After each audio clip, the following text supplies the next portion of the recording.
Good afternoon and salutations. My name is Calypso, aka Mint Carousel, and welcome to the stream. I had a plan. I had Nyalumba for 2 days, Monday and Tuesday. I had an Octave higher for 1 day, because, it's a visual novel, and also not even half as good as Fatal 12. So it's kind of hard to do, with all the talking, so it's 1 day, And then Thursday and Friday, Octave Story Plus. But that went out the window. We're doing an octave higher today. The plan is the plan at this moment is to do Cave Story the last 3 days of the week. But, anything could happen. I could change my mind by the end of the stream. It's entirely possible. In fact, maybe I get... whatever. Let's just actually, let's not talk about what could happen and just get into the game. So,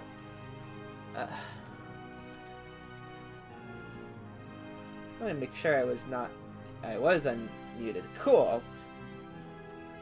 Alright.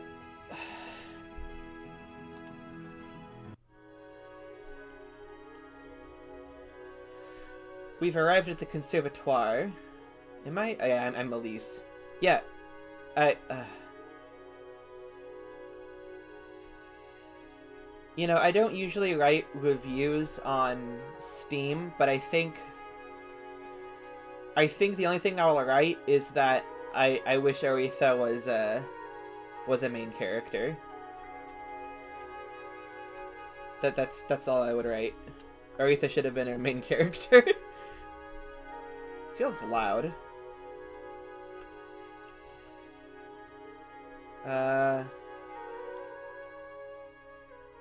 Maybe just on my end. It should be fine. The levels. Okay, just gonna turn it down. Okay. Oh.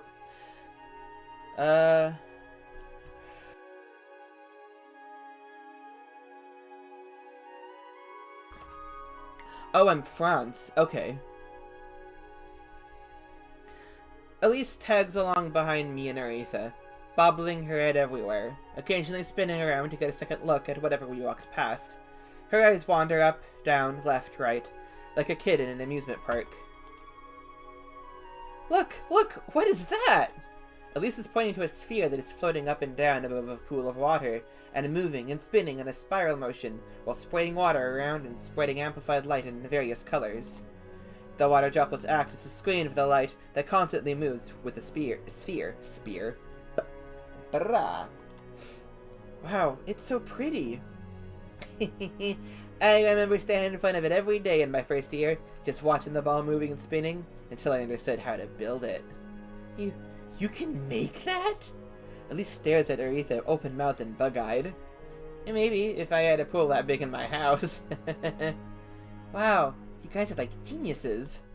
We traverse the courtyard along with the other students, who are scurrying to attend their morning classes. Some of them are giving Elise a curious look, but Elise is too excited by every magical thing in her surroundings to notice them. As we're walking, Elise never stops admiring everything she sees. Even the sight of a sophomore who fails miserably at flying a carriage is now doing vertical loops in the air. He might be able to pass it off as a showy acrobatic move if he weren't screaming at the top of his lungs. Finally, we reach the conservatoire building entrance. We stop in front of a flight of stairs. So, meet back here at noon? Professor Poem wants me to teach the freshmen again this afternoon, so 3 o'clock? Okay, see you later, Elise. Please watch Franz in my place. Make sure he doesn't do anything weird to the freshman girls. Damn you, Aretha. Stop training Elise. Oh, okay. Don't listen to her, Elise. I'm beginning to have doubts about them living together. I'm not. That's all I have to say. I'm not. Aretha climbs the stairs while Elise and I head to the magic systems laboratory. As soon as we enter the lab, Elise's eyes sweep across the room, mystified by all kinds of laboratory equipment that must be unfamiliar to her. It takes her a few seconds to notice the old man sitting at the desk. Oh, Franz! Good morning! Good morning, Professor. I'd like you to meet Elise. She is the girl I told you about the other day. Good morning. Oh, that's not Professor. I read Professor and thought it was Professor. Okay. Good morning, Professor. I am Elise Shelley, Francis' research assistant. Elise, actually we need the professor's approval before you can formally become my assistant. Is that so? Oh, consider it approved. Nice to meet you, Miss Shelley. My name is Johann Poe. I am Francis' research advisor. Everyone calls me Professor Poe. Nice to meet you, Professor Poe. Miss Shelley, I heard you tried to revive a broken piano. Is that right? Yes, that's right. Oh, that's very interesting. Professor Poe opens his desk drawer, produces a vial of mana potion, and hands it to Elise.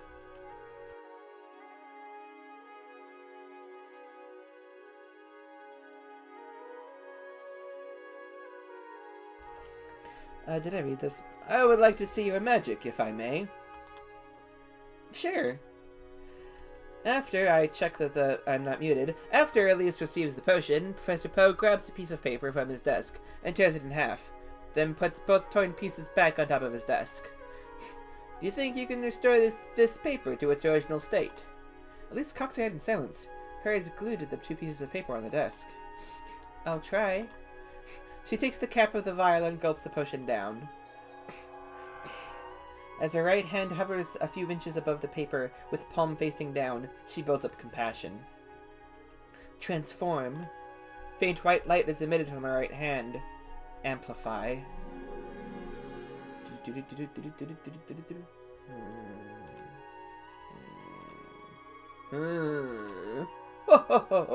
Well, why don't you start working on officially enlisting Miss Shelley as a research assistant, Mr. Byron? Yes, that's the plan for today. I need to take the Elise to the administration office to take care of the paperwork. I'll be back here later to get your signature. Sounds like a plan. Let's go, Elise. Okay.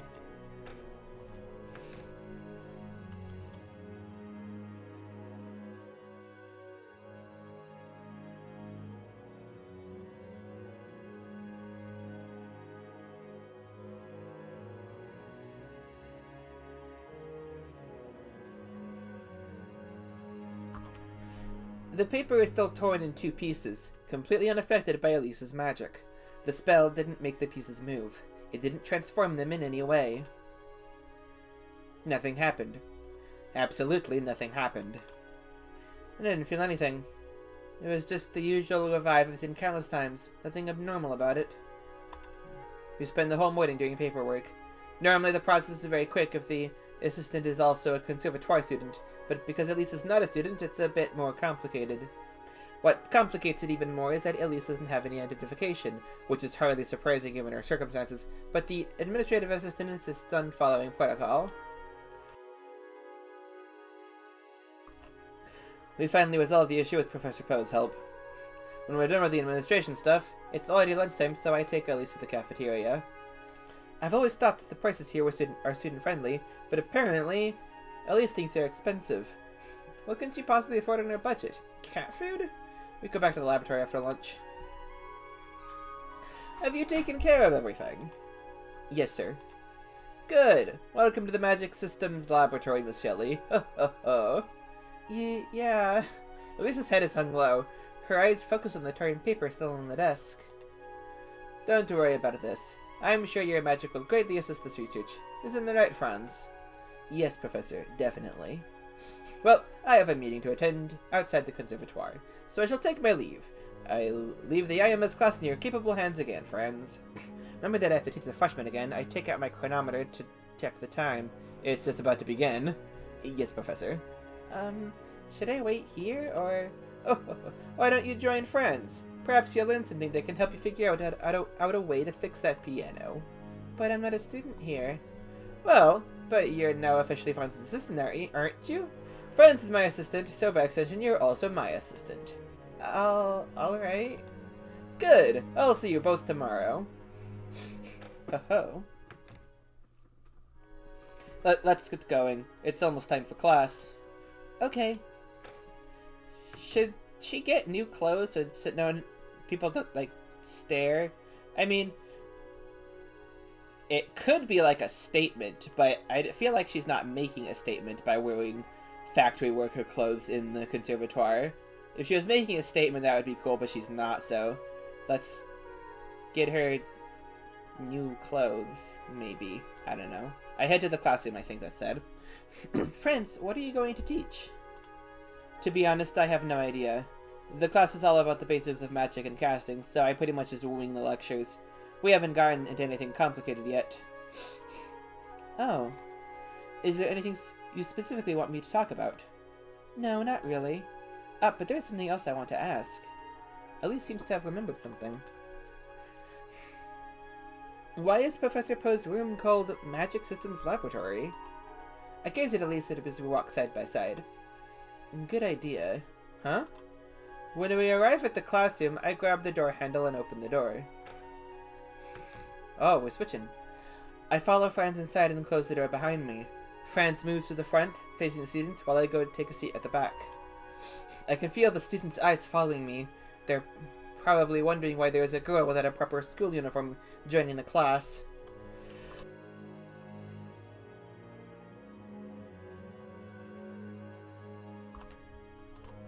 I'm excited to be attending a lesson, but I'm also nervous because I feel like I'm not supposed to be here.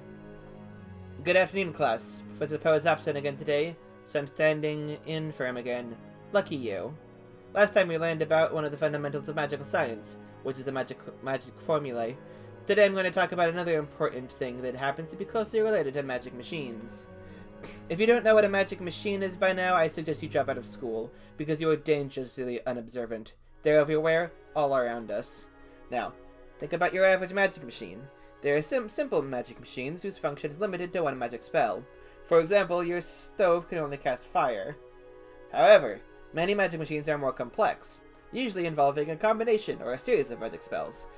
Omnibuses, for example, can nullify gravity and transform the movement of air. In this case, the magic of an omnibus can't be adequately described with just a magic formula.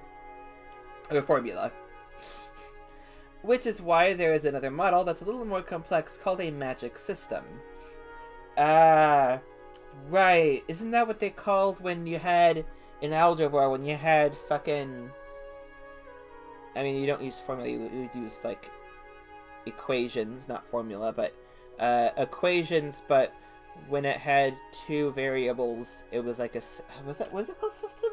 Anyway, it, those fucking sucked. I hated when things had two variables. God.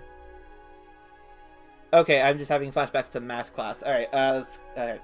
Hearing Franz say a magic system reminds me of Professor Poe's room. The magic system's wait, hold on. Okay, hearing Franz say a magic system reminds me of Professor Poe's room, the magic system's laboratory. Well, I almost said library. A magic system is formally defined as a combination or a series of magic spells that act upon a set of inputs to produce one or more outputs. Write that down. So, going back to the omnibus, you could say that an omnibus machine is a magic system that takes the omnibus, the driver's willpower, and the driver's faith to create motion. In this case, there are three inputs: omnibus, willpower, faith, and one output.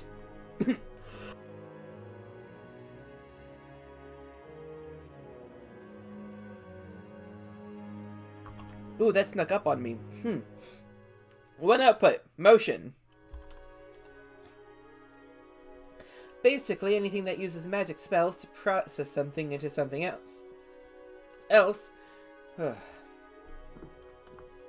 Is a magic system.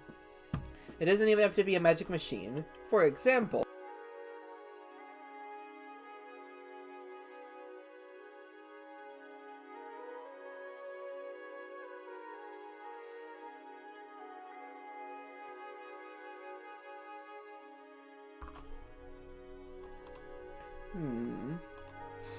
When Franz is thinking, his eyes meet mine.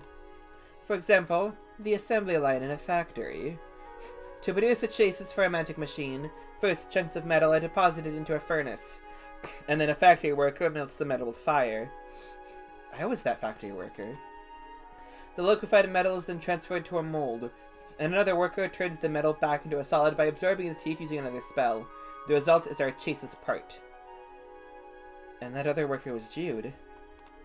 It was done by 2 human magicians, but the process is a magic system that takes 2 inputs, metal chunks and courage, to produce an output, a chassis. Oh, I never knew that I was a component of a magic system. Last time we learned about how we could use the magic formulae as a notation to describe magic spells. Now, how do we describe a magic system? What kind of notation do we use? France pauses, waiting. But the students stay quiet. Doesn't anyone know the answer to France's question? I certainly don't. I don't even know what a magic formula is. For this purpose, we have something called a magic system diagram.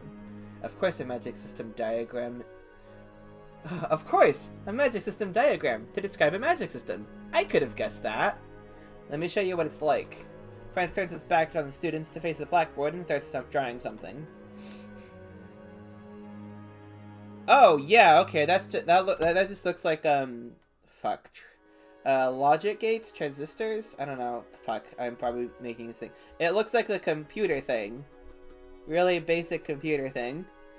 Intelligence... Why are some of them rectangles, some of them... Well, actually, they're all rectangles, but why are some of them, like, in a diamond shape?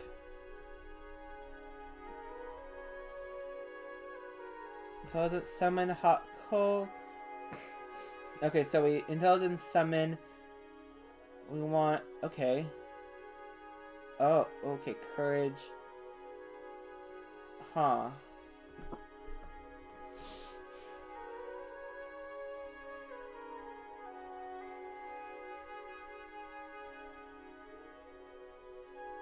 Get cold water. Okay. Okay, please explain that. Okay, this is a magic system diagram of a simple water dispenser. You can choose whether you want cold or hot water, and the dispenser will dispense the water you choose. In a real machine, this choice may be represented by the position of a lever. What does that diagram mean? It makes no sense to me.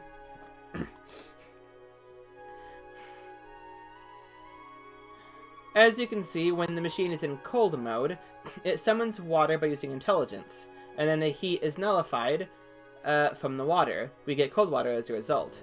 Yeah, okay, got it. When it is in hot mode, the machine still summons water, but now the water is heated using fire, and we get hot water as a result. Okay, I see it. So, the water comes from here, and it's either hot, can either be hot or cold. It's cold when it gets nullified, and it's hot, it goes here. Yeah, okay, I see it. Why is this just a plus, though? It's interesting. I guess it's... Oh, no, it's because it's an intersection. Okay, yeah. That's how we describe a water dispenser as a magic system that takes intelligence and courage to produce hot water and cold water. I'm still quite confused, but I think France's explanation helps a little.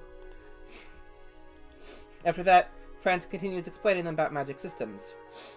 But his explanation makes less and less sense to me.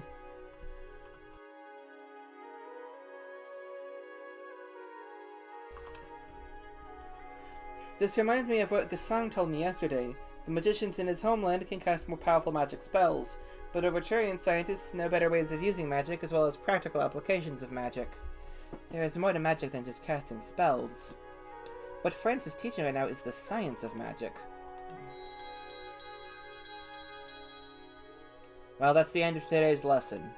Students shuffle out of the classroom, weariness evident on their faces. I guess I wasn't the only one who couldn't understand France's teaching. Magic science is sophisticated. After all the students have left, I rise from my chair and skip over to France. Thank you for the lesson, Mr. Byron. How did you like it? I'm baffled. It sounds about right. Ha ha ha. Lol. We exit the classroom. Oh no, it's this music. And head to the entrance, where we're to meet up with Aretha. I'm still fascinated by everything in the school. This is the first time I've seen so much magic in one place. I would have loved to take my time looking around, but France is walking pretty fast. Well, I understand that everything here is normal to him because he has been seeing it every day for years. Near the entrance, we see Aretha already waiting for us, waving her hand energetically as soon as she spots us in the distance. Yoo-hoo! Elise! Hi, Aretha. Yo, Aretha. Elise, it's time to go home! Let's go! The glow in Aretha's eyes is as bright as the glow of magic, lighting up her already bright smile. Calm down, Aretha, you'll scare her away. Elise, come on, let's go! You're even ignoring me now, huh? I'm starting to get jealous. Aretha sulks and turns her face away from Franz. Psh, men. They never pay attention to you when you're nice to them, but when you ignore them, they demand attention. Humph! Yeah, right, as if anyone could stop paying attention to someone as loud as you. Just a few seconds ago, Aretha seemed to be upset at Franz, but now they're both laughing. These two have an interesting relationship. I'm going back with Aretha now, right? Oh-ho. Unless you want to spend another night with Franz, I wouldn't mind. No, I was just making sure. Little bit of advice for you, Elise. For the sake of your own sanity, don't take everything Aretha says seriously. Let's go, Elise. Okay. What happened? What did you do? Bye, friends. Did I miss something? I accidentally hit right click. No, okay. What do you mean, bye, friends? We'll be taking the same omnibus. Aretha takes my hand and leads me out of the school building. Bye, friends?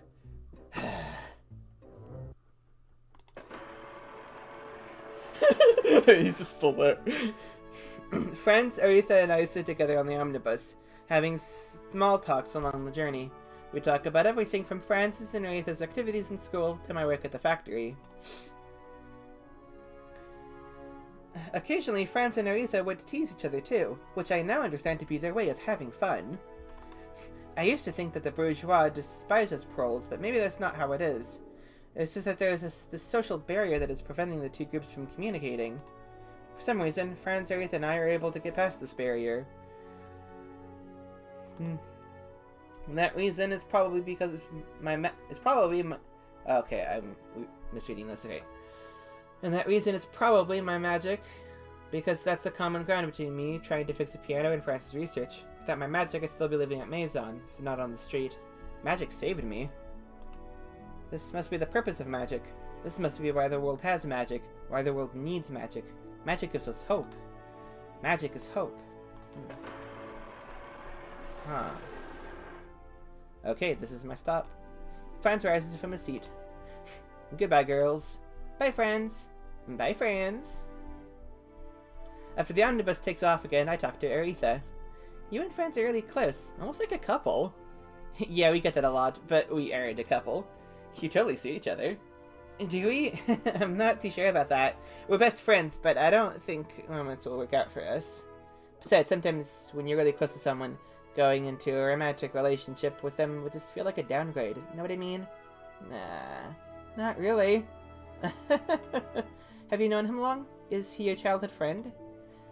Is high school still childhood? Then yeah. Franz and I met at a conservatoire event in our freshman year. I was hanging out with some of my girlfriends when I noticed Franz standing alone. I thought he was shy or didn't have any friends, so I went to talk to him. Turned out he just found the event incredibly boring and couldn't wait to go home. He's such a sourpuss. Franz has always been like that. It's not like he doesn't have any friends, but he isn't close to most people. I see. That's why I was surprised to find you at his apartment this morning. So that's how it is. Now that I think about it, I didn't see Franz chatting with other students at school. Maybe Aretha is letting me live with her because I am one of Franz's new friends. Wait, am I even his friend? We only got acquainted with each other because of his research. Look, we arrived. Oh, Franz doesn't live far from here. Nope, he's only one stop away. I followed Aretha off the omnibus. Unlike Franz, Aretha lives in a house. It's nowhere near as high class as Frederic's house, but still luxurious compared to anything you can find in the slums. I used to think that all bourgeois were rich, but there are social classes even among them. It's just not as obvious as the difference between the bourgeoisie and the proles. To us proles, though, these people are so far above us that it's hard for us to see any difference between them. The first thing I notice when I enter Aretha's house is the counter and a row of seats lining up against the wall. It strikes me as odd. How many people live here that you need a whole row of seats? The door opens and a woman emerges from inside a room. Welcome home, Aretha. Oh, you're bringing a friend over? Hi, Mom. This is Elise. Good evening, ma'am. My name is Elise Shelley. Elise Shelley? It's my pleasure to meet you, Elise. My name is Alanis Blyton. My patients usually call me Dr. Blyton, but you can call me Alanis. Alanis has a warm smile. She's very composed, unlike Aretha, who is constantly beaming with energy. It's my pleasure to meet you too, Alanis. Are you a doctor? Yes, I am, though most likely not the kind of doctor you have in mind. Huh? Don't all doctors heal patients' wounds and cure diseases? Not all of them. My healing isn't done with magic. She smiles softly, with a mysterious glimmer in her eyes. I heal people's minds. I am known as a psychiatrist. A psychiatrist? At least, do you know about magic systems? I just learned about them a couple of hours ago! Yes, kind of. What do you think would happen to a system if one of its components broke? Oh, I know this one. If it happened in my chases machine, I'm sure the whole system would stop functioning. Well, that's not always... Never mind. Aretha wanted to say that some machines are equipped with a failsafe that keeps the most important functionality working even in the event of a failure, but generally speaking, at least you are correct. The system would not be working as intended if a component failed. A human being is also a system, and the system starts with the mind, so when the mind breaks down, we have to do something about it. We study magic as science, and science is rational, but as long as there is a human element in magic, it will never be completely irrational, because humans are irrational. In order to fully understand magic, we must understand the human mind. And you study the human mind? That is correct. Wow, that's interesting. We both fall silent as I try to grasp the meaning of Alanis' explanation. Aretha breaks the silence after a while. Mom, Elise doesn't have a home. Can I keep her, please? Oh shit! Like a fucking puppy. It's like, oh my god, Elise is like, Mom, Elise doesn't have a home. Can I keep her, please?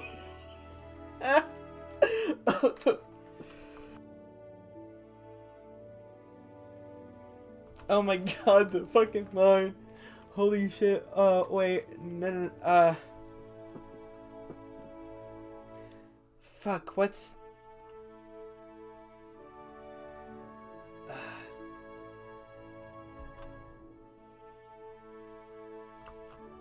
Damn it. I don't know. Can I...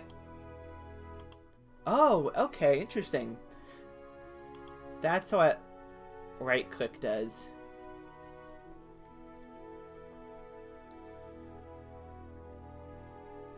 I desperately need to... This is...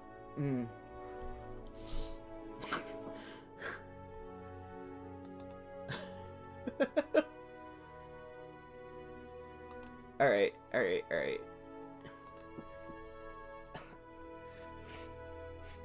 I like the way Aretha talks. Feels like I'm a stray cat that she found on the street. She's cute. Doesn't have a home? Aretha explains her circumstances to her mom. Hearing her daughter's explanation, Alanis breaks into laughter, losing the cool composure she's been keeping until now. Oh, I'm sorry. Elise, I think you of all people should understand exactly what I was saying about irrationality. Huh? Trying to revive a broken piano? You realize that all the science we know to this day doesn't agree with that line of reasoning, don't you? But that is exactly why the human mind is interesting. Humanity never stands still because there are always people like you who aren't afraid to challenge common sense. Anyway, we happen to have a spare bedroom, so I, personally, would be happy to take you in our home. Welcome home, Elise Shelley. Thank you very much. Yay! I won't live here as a freeloader. As a research assistant, I get a salary from the school, so I will pay my living expenses. My, I wish my daughter would say something like that. But I don't have an income yet. God, Aretha is me. Aretha, why don't you show Elise to her room? Okie dokie. Aretha shows me to her room. Yep. Ta-da! Here it is! The room isn't big, but it is 100 times more hospitable than Maison's attic. Its floor is sparkling white, and its bed is very cozy, unlike the bed in my old room that's only marginally more comfortable than the floor. This is really nice. Why don't you take a rest for a few minutes? I'll call you when it's time for dinner. Aretha? Yeah? I haven't seen your dad. Is he still at work? I don't have a dad. Oh? I'm sorry. No, don't be. My mom told me that my father left shortly after I was born, and that's why I don't have a dad. I see. So it's not because her dad died. That means Aretha and I were both abandoned by our fathers. That makes me feel closer to her somehow. Well, do take some time to wind down. If you want to take a shower, there's a towel in the wardrobe. Ah, but you'll need a minute to turn on the shower. It's okay. I drank a potion at the laboratory this morning. Okay, you should be all set then. Talk to you later.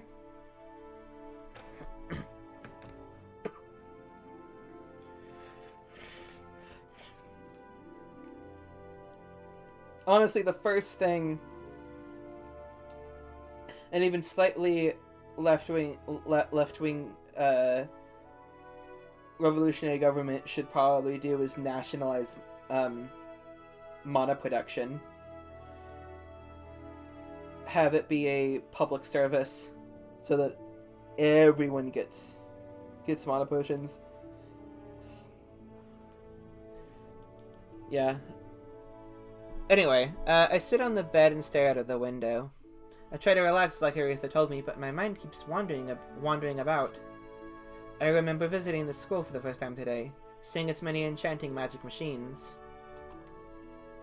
I think about casting my magic on the torn paper and wonder if I could be useful for Franz's research. I remember studying in class for the first time, listening to Franz talk about magic systems, even though more than half of what he was saying went completely over my head.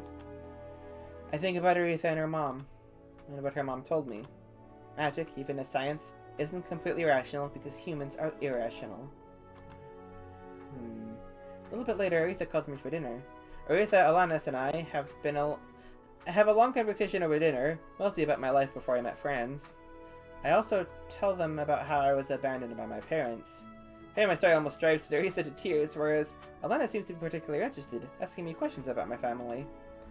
Aretha and I go back to my room after dinner and chat for hours until Alanis comes in and tells us to go to bed. Yeah.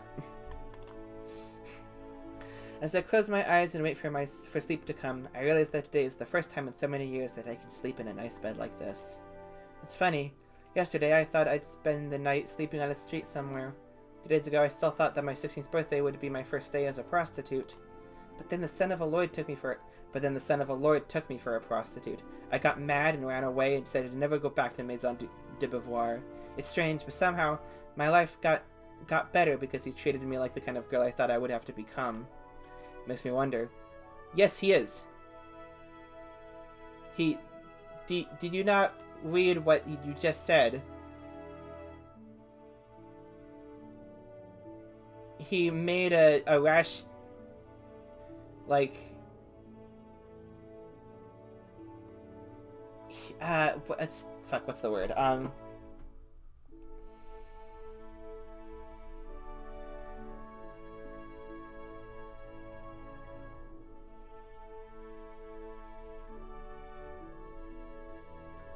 He tried to pressure you into sex, just based on a misunderstanding. Well, even if it's not based on a misunderstanding, it's still, yeah.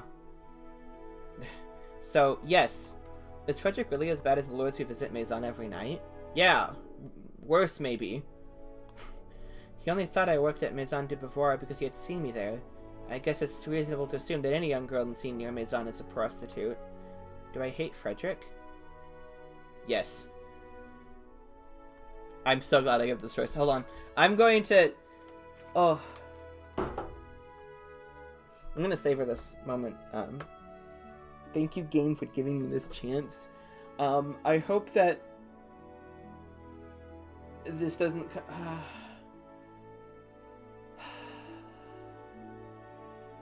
I'm just... It should give a... Okay, actually, hold on.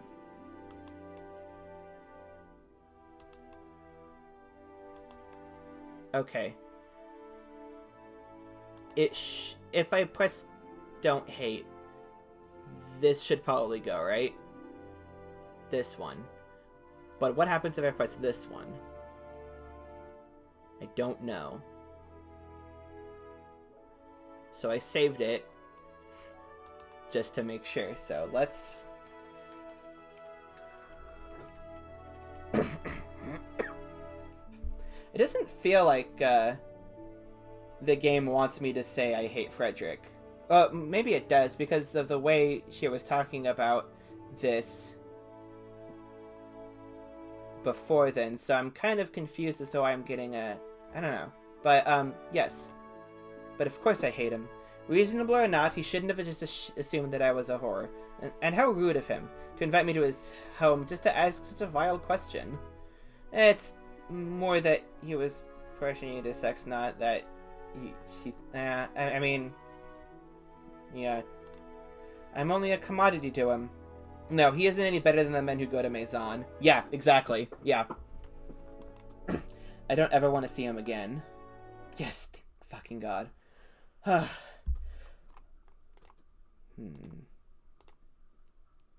And are you kidding Frederic now?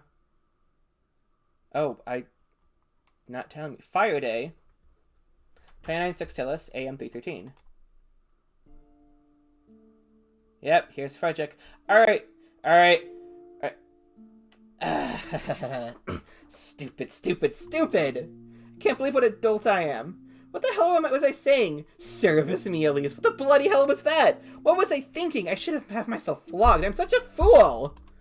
I knew that Elise had gone to Maison, but I didn't ask France to bring her for that. I could have gone any time if that were the case. I only wanted to see her. I wanted to get to know her. Well, you fucked up, dude, and I'm not gonna let you get near her again. Elise even tried to explain to me why she had been at Maison, but I wouldn't listen. Perhaps she isn't that kind of girl after all. No, in fact, she can't be that kind of girl. Well, there's nothing wrong with those kind of girls. I don't like how this game portrays that, but Surely she despises me now. Yes. What was it that made me lose my mind in that instant? I know. Fuck off. It was her music. Her piano was so beautiful, so captivating, that at that moment I lost myself. Oh God, I hate this sentence. I wanted her to belong only to me. Jesus Christ. Okay, I wish to own her. Yeah, okay. So you need to fucking realize that this is a really shitty way of thinking about a human being. Body, mind, and soul. I desired her. She was every bit as heavenly as I imagined her to be. Elise. My lord, are you listening? Elise. Lord Frederic! I opened my eyes to the sight of my private tutor's unshapely face a foot away from mine. His two thick eyebrows contorted above his too fleshy nose. Elise's beautiful face returns as soon as I close my eyes again. There, that's better. God, do you think maybe she doesn't like you, in fact hates you, because maybe you think of her as an object? Did you ever think of that? Also, even if you are somehow are able to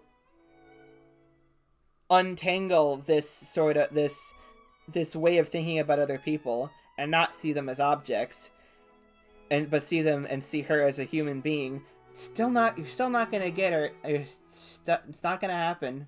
I'm gonna make sure of it. Okay. Lord Frederic! What?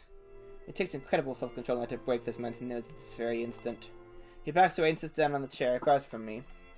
I'm sorry, my lord, but you haven't been responding to my questions. I was checking to see if you had fallen asleep. I wish I had, you bulbous frog of a man. I hate this person so much. Her secrets are too important to be allowed to attend public schools. Therefore, every morning a series of tutors come to our house to teach me privately.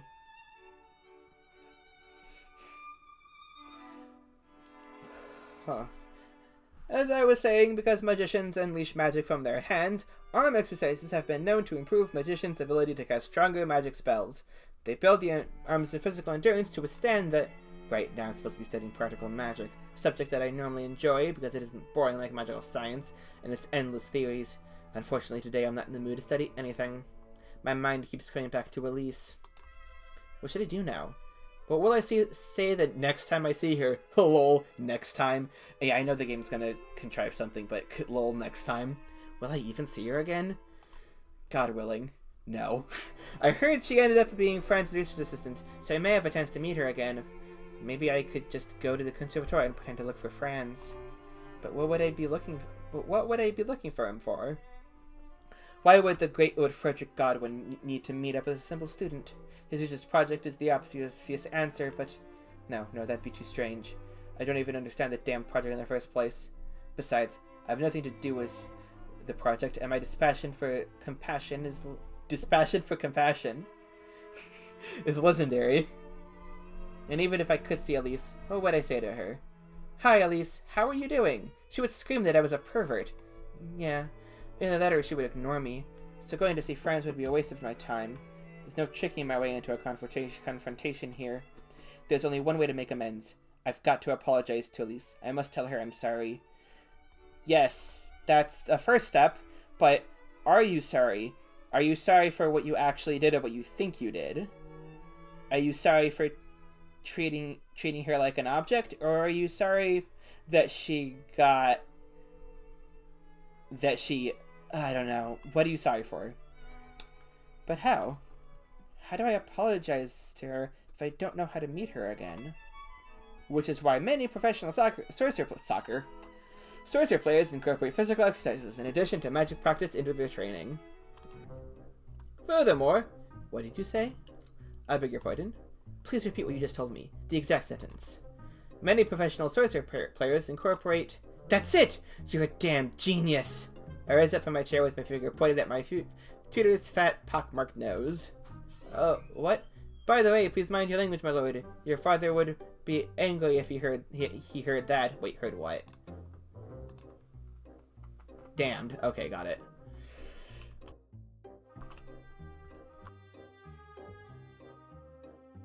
Uh-oh, I muted a bunch. Okay, I'm unmuted. Oh.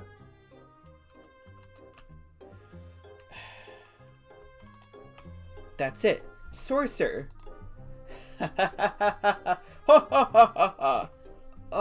My lord?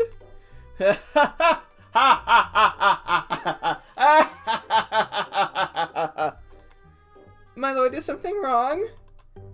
Au contraire, something is right. When is my next sorcerer match? That would be tomorrow evening, my lord. Make it this evening. What? I'm going out. You work on rescheduling my match. I rush out of the room without waiting for a reply. My lord, there's still an hour before you can have your break. And you can't just reschedule your match like that. What about your opponent? I usually have one of our chauffeurs drive me around town, but before I realize it, I'm already outside the house, so I just flagged down a taxi carriage.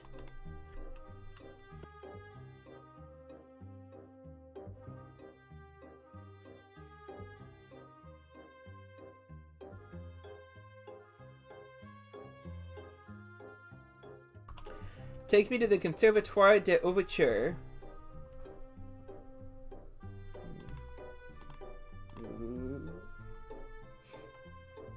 Once I've arrived at the Conservatoire, I quickly head to the main building, ignoring the gazes of students who are probably curious to see someone not wearing a student uniform. Now I just have to look for Franz. At least it's sure to be with him. Where am I supposed to start looking? I forgot how big the Conservatoire is. Must I check every room on every floor? I walk around randomly, inspecting the faces of every male student in the vicinity. Sometimes I open a door to see the confused faces of the students in class before closing it again. I'm starting to get tired. I've been doing this for a full 10 minutes! Oh, you poor baby. I stride over to a group of students. You there. Do any of you know Franz Byron? Franz Byron? I don't think I do. Nope, never heard of him. His name sounds familiar, but I don't remember where I've heard it. They're not helping, so I found another student. Franz Byron? Oh, he's that famous student from the Department of Magical Science. Where you can find him? Sorry, I don't personally know him. And another. Franz Byron? Isn't he that student who's doing research under Professor Poe? Maybe you can find him if you look for Professor Poe. These peasants! Just give me a simple answer! That was a simple answer. Find Poe, who probably has an office that you can look up at on a directory. Also, the department's probably has, like, a department wing, probably over there. And if he's not over there, someone in the department wing probably knows. This is... God. Dumb. I spend the next 10 minutes asking around for friends, but no one seems to know exactly who he is or where he is. Doesn't this dolt have any friends? Do you? Finally, I find a girl who seems to know Franz. Oh. Franz? Yes, I know Franz. Why are you looking for him? Could you perhaps be Frederic Godwin? How did you know me? Franz told me that his research is being funded by Lord Godwin thanks to the Lord's son Frederic. So he does have a friend. Do you know where I can find him? I don't think he has any classes right now, so he must be at Magic Systems Laboratory. He is always there when he doesn't have classes. And where do I find this Magic Something's Laboratory? How about I show you? Good, let's go. Oh, and by the way, my name is Aretha Blyton. Nice to meet you, Frederic. It's Lord Frederic, woman. It's nice to meet you too. Let's go. Okay, this way. Oh, that's funny. Frederick's such a piece of shit. It's hard to believe that that it's even possible that a redemption arc is coming, since he's such a little slimy fuck. I follow the girl to the laboratory where Franz is said to be. The occasion of my first visit to our laboratory is marked by the curious sight of Elise casting heel on a chipped ceramic cup, next to which Franz is standing with some kind of measuring tool in his hands. Hey Franz, Elise! Hey, why are you here? Hi, Elise. Elise seems to have noticed me, and then Franz does too. Oh, Frederic, hello. As expected, Elise still doesn't want to talk to me. She won't even look me in the eyes. Ahem. So, how is the research going? Franz holds the ceramic cup in front of his face and inspects it. Still working on it. Okay. Elise is casting her eyes sideways, still avoiding me. This is awkward. Ahem. No use. I speak to Franz instead. I want to invite you to my sorcerer match this evening. Sorcerer match? You play sorcerer? Yes, of course I play sorcerer. I'm the best player in Overture.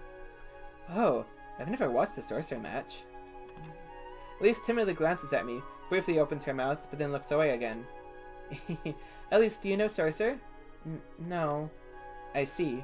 She was going to ask what sorcerer is. It's a magic sport. It's very interesting. I would be delighted if all of you could come and watch my match. I can come too? Wow, thanks! But this evening, huh? This is so sudden. I haven't told my mom. You don't have afternoon classes today, do you? Let's go home earlier and tell her. I can take Elise to the stadium. Very good. I will see you there. Okay. Okay! Elise still isn't comfortable talking to me, so I don't see any point in hanging around here. She should be more amiable after the sorcerer match. She should be more amiable? What the fuck is this shit?